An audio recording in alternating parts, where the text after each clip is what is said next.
मैं निवेदन करूंगी, बार बार क्यों टोका जाता है महिलाओं को, उसके पीछे कारण है। आप सोने की भांति हो। वो कहती कि पुरुषों को भी टोकिए, ये भी तो शॉर्ट्स पहन करके गली में वॉकिंग करने के लिए चले जाते हैं, हमें ही क्यों टोका जाता है? तो ध्यान देना, इसके पीछे बहुत गहरा रीजन है, शायद आप समझ पाओ। पुरुष एक लोहे की भांति है, लोहे से तुलना की गई है पुरुष की, लेकिन महिला एक हीरे की भांति है, एक गोल्ड की भांति है, सोने की भांति है। आपने देखा होगा, आप यहां से बाहर निकलेंगे, लोहा आपको कहीं भी पड़ा मिल जाएगा। जहां कहीं भी आपको पता चले कि लोहे का काम यहां होता है, तो दुकान से बाहर पड़ा हुआ है, कहीं भी रास्ते में पड़ा हुआ मिल जाएगा, उसकी कोई देखरेख के लिए सिक्योरिटी वगैरह नहीं है। लेकिन जब आप कोई ज्वेलरी खरीदने के लिए जाते हो, गोल्ड और डायमंड की, तब भी यही स्थिति होती है क्या? कवर करके रखा जाता है, और कवर ही नहीं, ओवर सिक्योरिटी में रखा जाता है। साइरेंस यूज हो जाते हैं जैसे ही कोई टच करता है।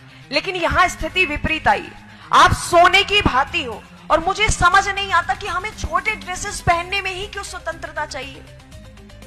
हमें पढ़ने के लिए स्वतंत्रता क्यों नहीं चाहिए? हमें बाहर निकलने के लिए स्वतंत्रता क्यों नहीं चाहिए? हमें कुछ अचीवमेंट्स लेने के लिए स्वतंत्रता क्यों नहीं चाहिए? क्या छोटे कपड़े पहनने से ही स्वतंत्रता मिलेगी हमें?